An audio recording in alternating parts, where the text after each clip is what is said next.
Hey everyone, welcome to the season finale of season 2 of the Generation Latino podcast.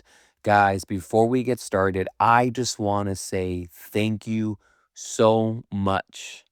The community that we have built is amazing, and I can't thank you enough. I want to thank all my guests who have been on this podcast, but more importantly, I want to thank you, the listeners. This vision that I had years ago is now a reality because of you all. So thank you so much. Please mark your calendar. Season 3 begins on January 26th. So make sure you are there. I have so much more in store for you all. So let's get started with this episode. There are educators who teach subjects, and then there are educators who change lives. Today's guest is someone who did both. Dr. Richter is more than a professor. She is a mentor, a guide, and a quiet force who helped thousands of students find their voices, including mine. She helped them find their confidence and their place in the world. Through her work in journalism and mass communication, she didn't just teach skills, she taught purpose, integrity, and the power of believing in yourself before the world does. In this conversation with Dr. Richter, we reflect on her journey, the lessons she carried into the classroom, and the lasting impact of showing up for students with intention and heart. This episode is about legacy, mentorship, and the ripple effect one educator can have across generations.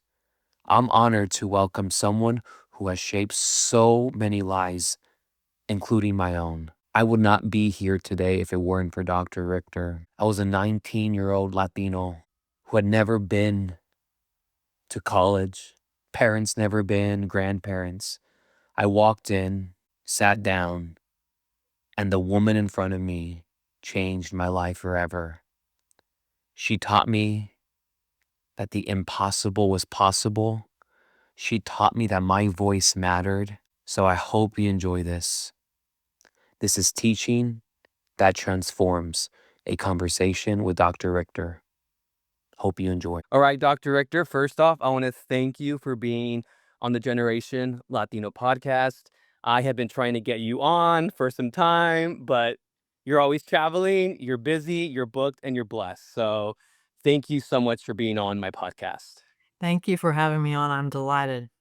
And I just want to tell you before I get started, and I always share this with you.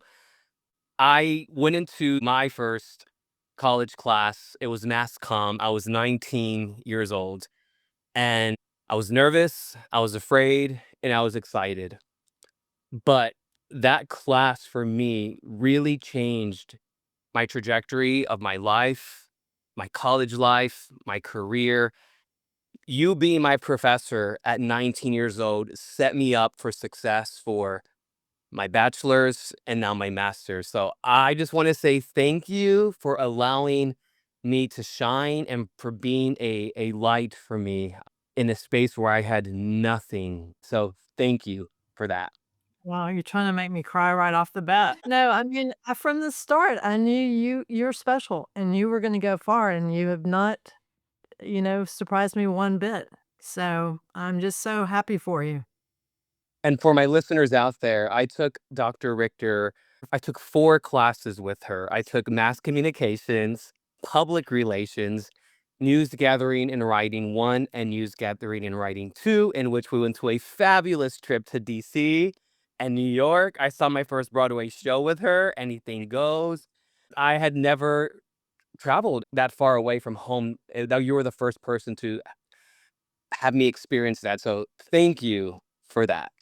I spent my junior year of college in Madrid, Spain. Same thing, where that was my first big trip away from home, and it was transformative for me. So I knew that kind of experience was something that my students at Palo Alto really needed to have. So I'm very grateful that we were able to do that, those types of trips, and those students have those kinds of experiences.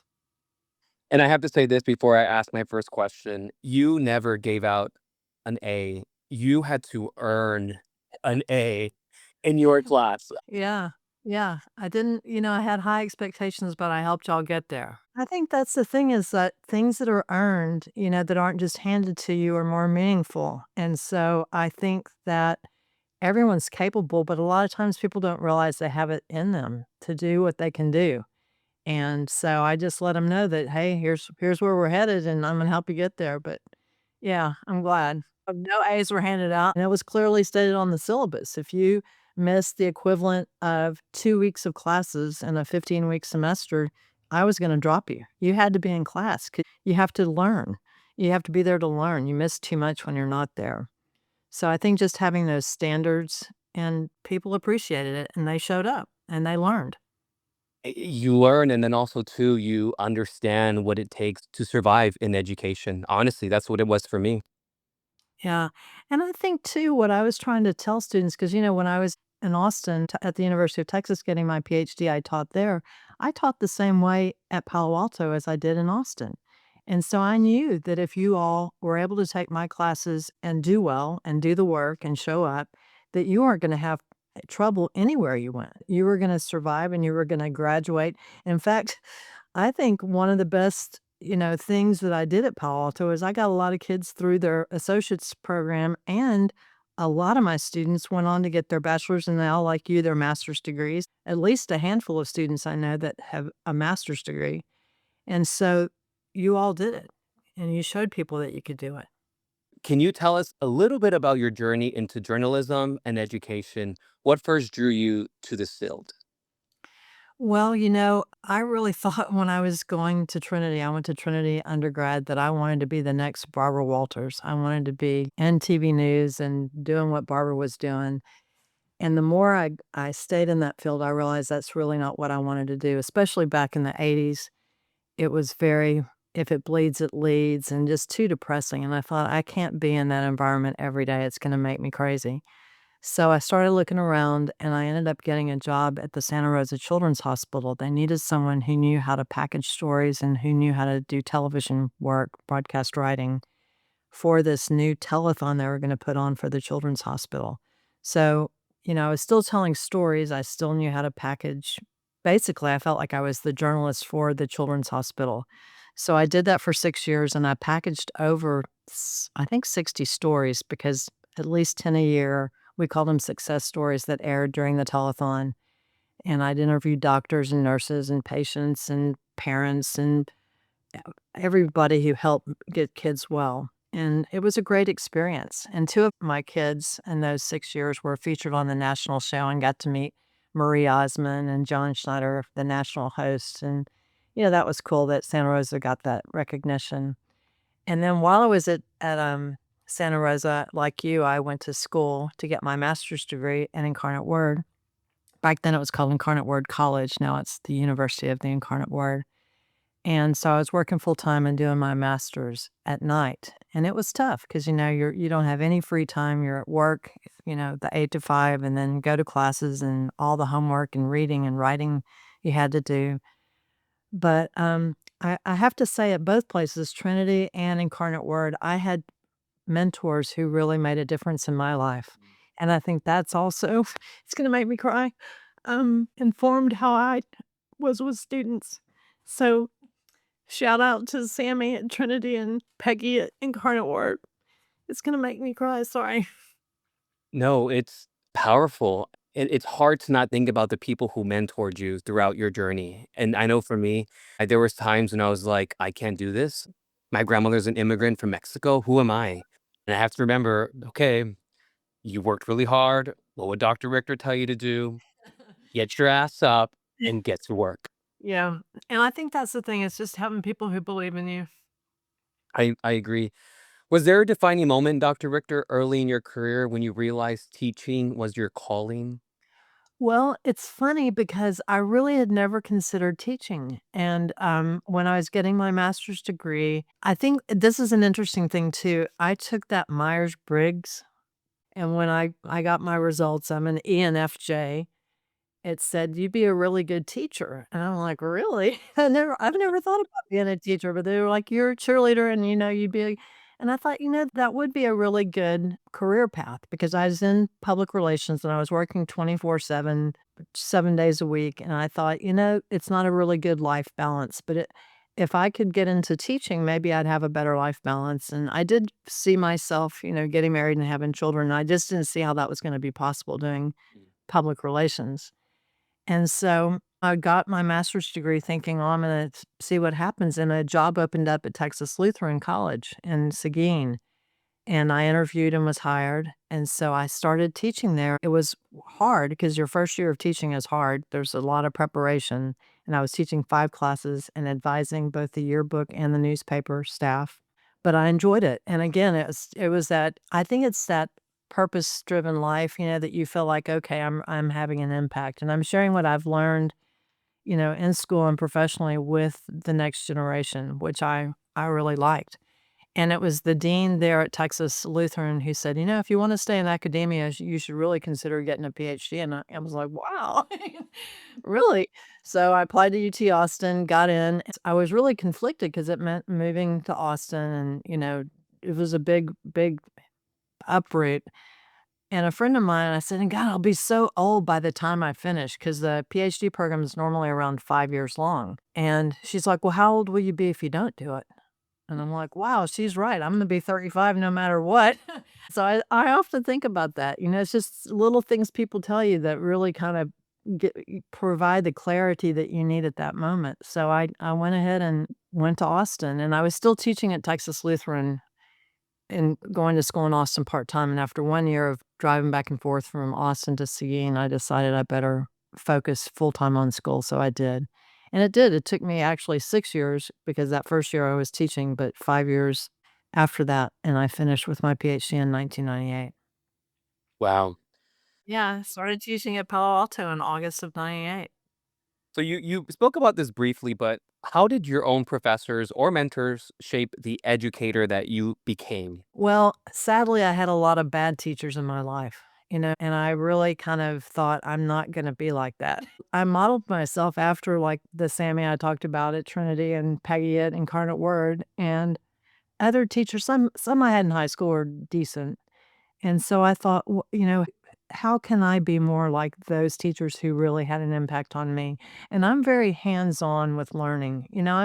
I've always been an A student. I'm the oldest of, 4 children, so I think I've just got that type A personality where no matter what, even if I didn't like the subject, I was pretty good at memorizing and regurgitating, but then I'd forget it. I would lose it. I don't, I feel like I'm a science illiterate because I didn't love it and I didn't have good instruction.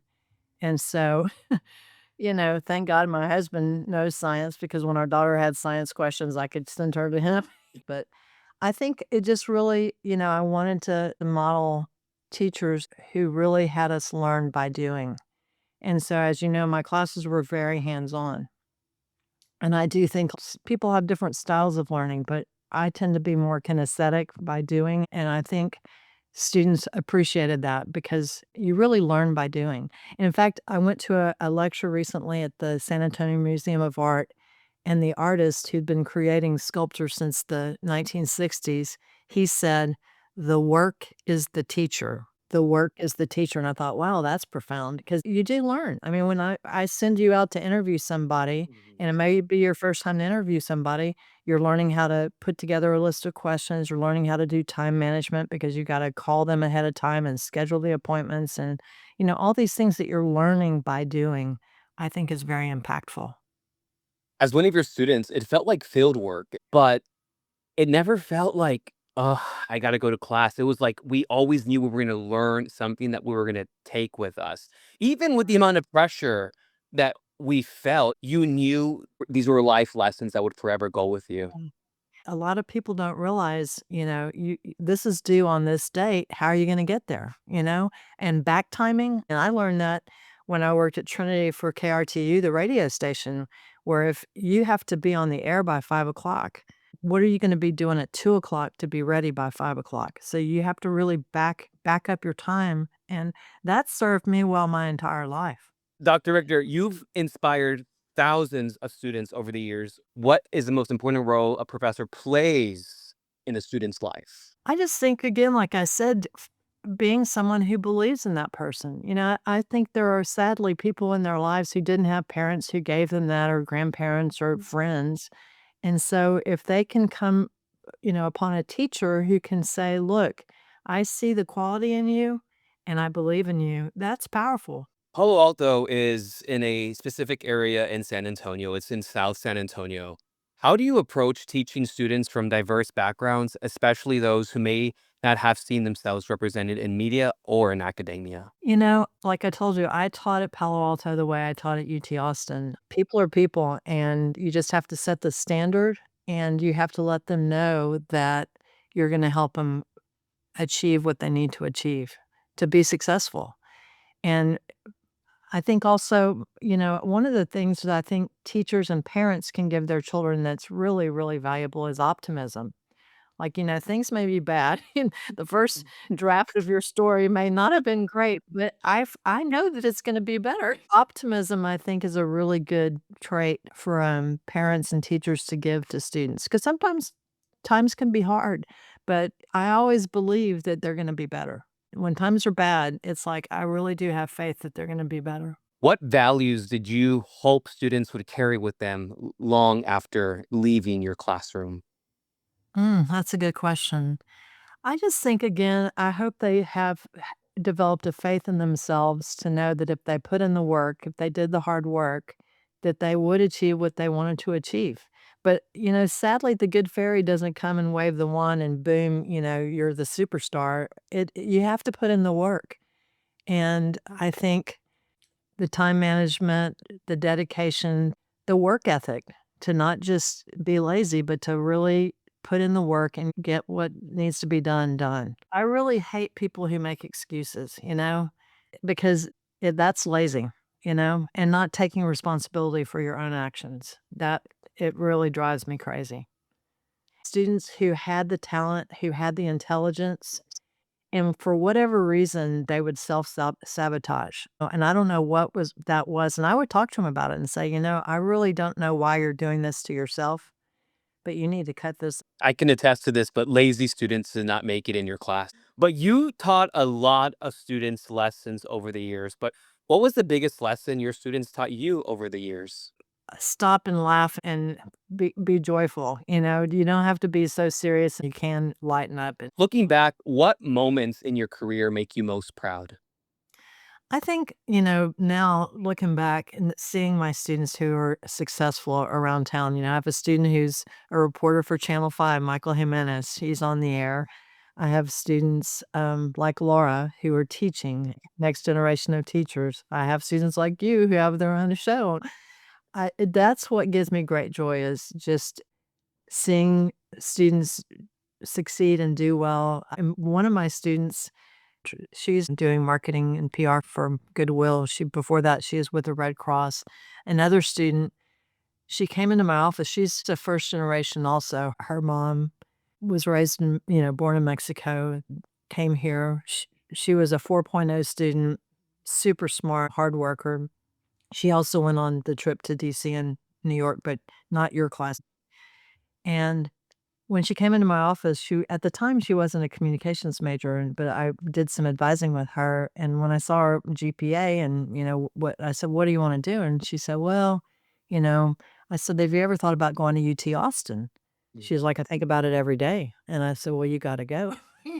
And so she ended up going to UT Austin, and then she went off and taught school in Korea for 2 or 3 years, and now she's back in San Antonio, and she's running the international program at the Alamo colleges. So I just think it's cool full circle how she started at Palo Alto, graduated from UT Austin, went off to Korea, taught for 2 or 3 years English in Korea for 2 or 3 years, and then now is back in San Antonio working at the Alamo colleges.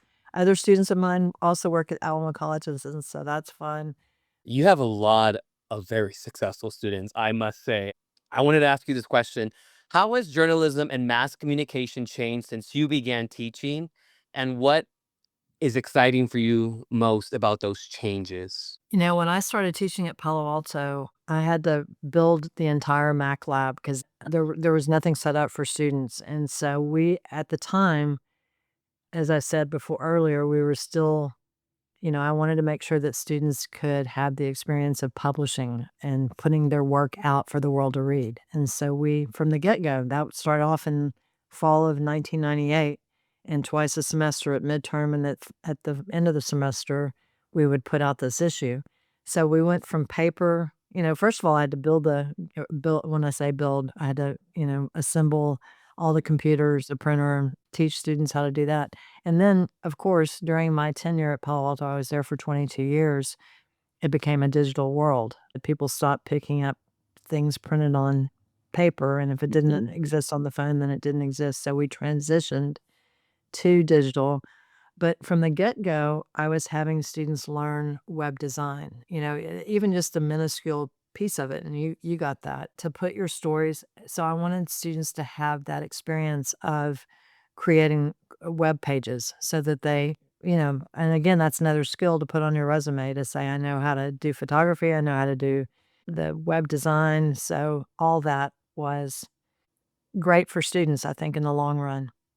And now, I mean, it's the world we live in, and I haven't really gotten into AI at all, but I know that that's the new generation.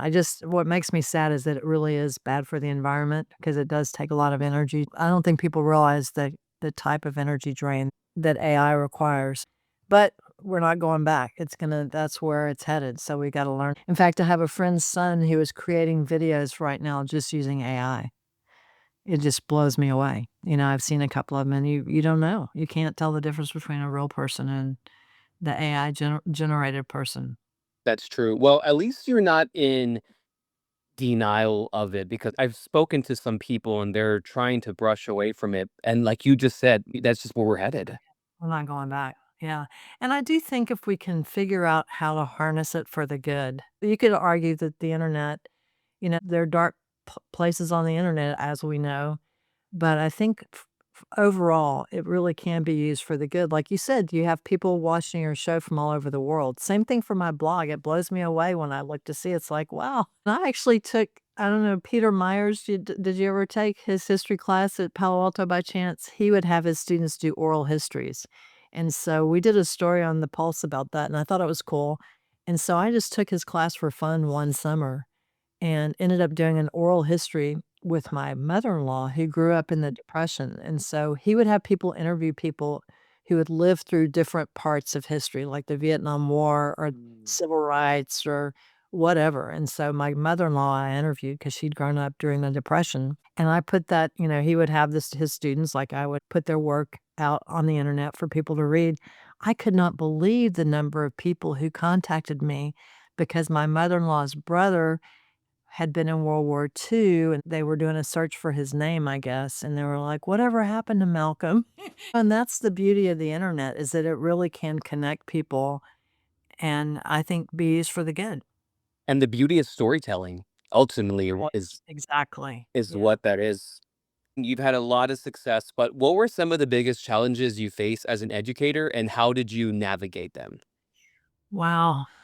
Biggest challenges are always bureaucratic challenges, which is my least favorite part of teaching and the experience. But, it just it's frustrating when you're not funded the way you think you ought to be funded, especially for the program size. Like I think while I was at Palo Alto, I had about 100 majors, which is a pretty large group of students. But, when you look around, we didn't get the funding that some of the other programs got, so that was disappointing, to say the least. But, you just carry on. What lessons did teaching teach you about humanity, resilience, and purpose? Well, I think, again, showing up is important. There are days when you just don't feel like showing up, for whatever reason, but you just need to show up and work through it, and don't hold yourself back. So, I think that's the message, is don't ever sell yourself short. You gotta believe in yourself. It's nice when other people believe in you, but you also have to believe in yourself. So, Dr. Richter, in this evolving world of technology, social media, what skills do you believe are still timeless for journalists, no matter how much media evolves? Skill number 1, kindness never goes out of fashion. Being kind is number 1. I still am a huge believer in reading and learning, so I encourage all parents and grandparents and aunts and uncles read to children. I see too many kids who are just plugged into an iPad or a phone. And I look at my own daughter who, I read to every day of her life, and she now has her own novel. Yes. She wrote a novel, so I think and she was a great student. She graduated summa cum laude from college, and she's dyslexic. It wasn't easy for her. So I think that you need to have those skills, those writing skills well, reading skills, which then lead to writing skills, because if you're a reader, you know how words flow on a page, and then you're able to write better, I think. Other skills like we talked about, time management, not being lazy, doing the work, getting it done. And I would always tell students, now you probably remember this, you never do your best work at the last minute. You gotta give yourself time. And so that's where that back timing comes in. So if you know that this is due in 2 weeks, what are you gonna do between now and then to break it into smaller chunks and get it done so that you're not staying up all night the night before getting it done? Because it's not gonna be your best work. How did you learn that though? I think, just like I said, working at the radio station, when I finally saw how back timing really helped, and also, not wanting to be overwhelmed with work and realizing if I broke it into smaller bits, it would be easier. It would make me furious, though, when I was at Trinity, I took a really hard political science class, which I really enjoyed poli-sci, and I nearly was at least minored in political science. But one of my friends, she would wake up the morning every week, the professor would give us 1 quiz, and the deal was that if you made 100 on every quiz in the semester, you didn't have to take the final. And I'd heard that the final was, like, rewrite the US Constitution or something just outrageous, and I thought, "I am not taking that final. I wanna make sure that I make 100 on every one of these quizzes, every Friday over all this reading." So, see, that's how I guess I was influenced by him too.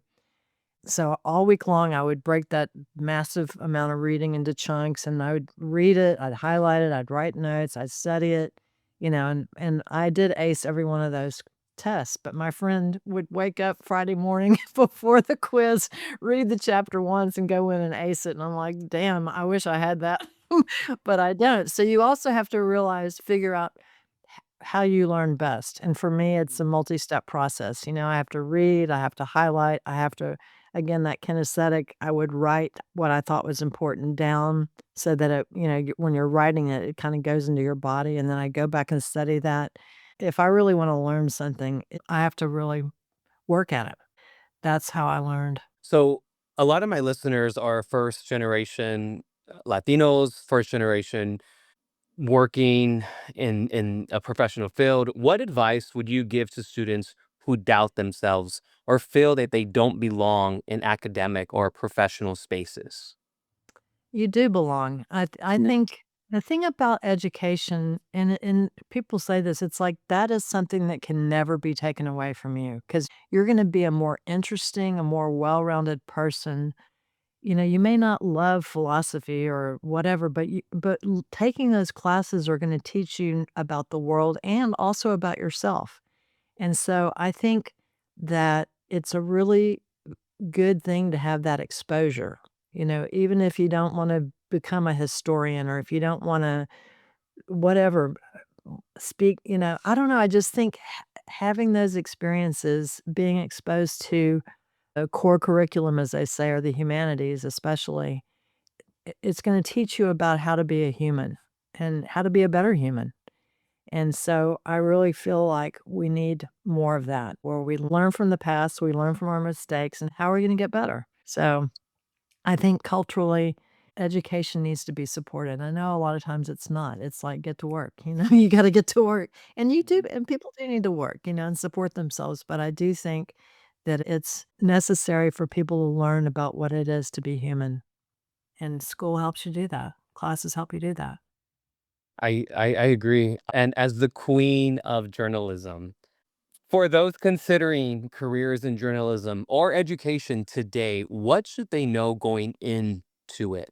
Well, journalism is a tough field right now because, gosh, how can I say this diplomatically? But I would say really that journalism is what's going to keep us out of autocracy. We need journalists who are truth tellers, who are not making up stuff, not lying, but just stating the facts and giving people information they need in order to make wise decisions. That's empowerment, empowering people to be good citizens. That's what I did my dissertation on is, basically how television news, which at the time, this was back in 1998 when I finished, was the main source of news for most Americans and how it fell short. It did not present reality. It did not give the full story. And so now with the digital media and, even with my own daughter, I see it. She doesn't read a newspaper, which breaks my heart. If it's not on TikTok, it didn't happen. And so that is a little concerning because you don't have people who are journalists who really believe in putting out facts and telling the truth. That worries me. But we need people who can do that and who are good at communicating and who are good at sharing stories and letting and teaching people, here's what it is, here's what's going on, and here's why you need to pay attention and not be apathetic and show up. One of my favorite journalists right now isn't a journalist at all. She's a historian. Her name is Heather Cox Richardson, and she's actually a professor at one of the colleges, universities in Boston. I can never remember which one. She was trained at Harvard. She was originally from Maine. I think she still lives in Maine. But every day she writes what's going on in our country and then gives it the historical context. I highly recommend that people read her daily and understand what's going on right now. So she's doing the work of journalists. They say journalism is the first draft of history. And she said, I read once that she said she's doing this because she wants, a grad student 100 years from now to say, oh, that's how that happened. So it's almost like a journal, a daily record of what's going on so that she captures what actually is going on right now. A lot of people have the idea of wanting to be a journalist, and you mentioned Barbara Walters, who was a pioneer in journalism. That was the woman on television, Mhm. that I was like, "Oh, okay, I didn't know women could do this." You could be a teacher, you could be a nurse, but there were very few kind of jobs put out for women, at least in my era. I have 3 more questions for you, Dr. Richter. How do you hope your students remember you? As someone who helped them do their best work. What continues to inspire you now in this chapter of your life? I think travel still is such a great thing for people to experience, especially out of your comfort zone. I think traveling abroad is essential because you don't even know what it's like to be an American if you don't have something to compare it to. And so I'm a huge believer in travel, not just to see the world, but to also understand people, and you realize that people are people. My husband and I, these caminos that we've walked, the one that we just finished was from Ferrol to Santiago, and it was much shorter than the one we did in 2022 because that one was 500 miles long. Took us 46 days to walk it, but it was fabulous, and we met people from all over the world. In fact, even an 80-year-old gentleman who was walking by himself. He said his wife had no interest, but she was very supportive of him walking from Korea, from South Korea. And so we're gonna go see Mr. Na at some point because he keeps inviting us to go see him in South Korea, and it's like, why not? So we have friends all over the world, and you realize that people are people all over the world, and goodness and kindness matters. And I think we really, hopefully, as a people, it makes me sad that there's so many angry, hateful people in the world. What kind of misery must their lives be, I was actually interviewed not too long ago. I went and protested after the 140 plus people were picked up on Bassey Road at San Pedro by ICE, and it just makes me sad. And so, my interview went out over myessay.com, and the hateful comments that people wrote, it's like, wow, and I just let it roll off my back because it's like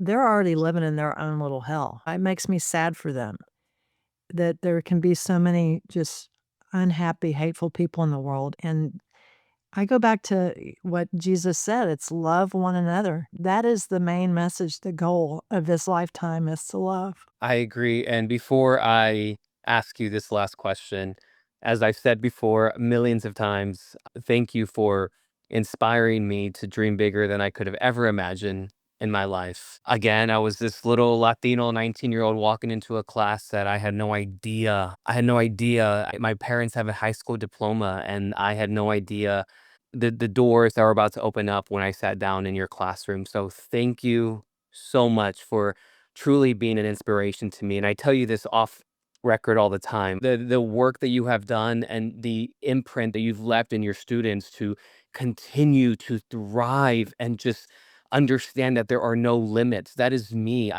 You instilled in me that nothing is impossible. You do whatever you want to do. You be kind, you work hard, and it is possible. So thank you so very much for that. Anytime I'm in a place in my career or in academia where I want to just give up, I just remember that 19-year-old sitting in the mass comm class and you standing there telling us everything that we need to know to be successful. So thank you from the bottom of my heart, Dr. Richter. Thank you, truly. I mean, I'm just so, so happy for you. And I knew it. I knew when I met you that you were gonna be successful, and here you are. My last question to you, Dr. Richter. If you could leave your students and my listeners with any final message, what would it be? Wow. Go for it. Whatever it is that you wanna do in life, and I would tell this to students too, don't live your life regretfully. You don't wanna, like, get to the end of your life and say, "Oh, I wish I had done XYZ." Do it, you know? Figure it out and do it. Don't hold yourself back, don't sell yourself short.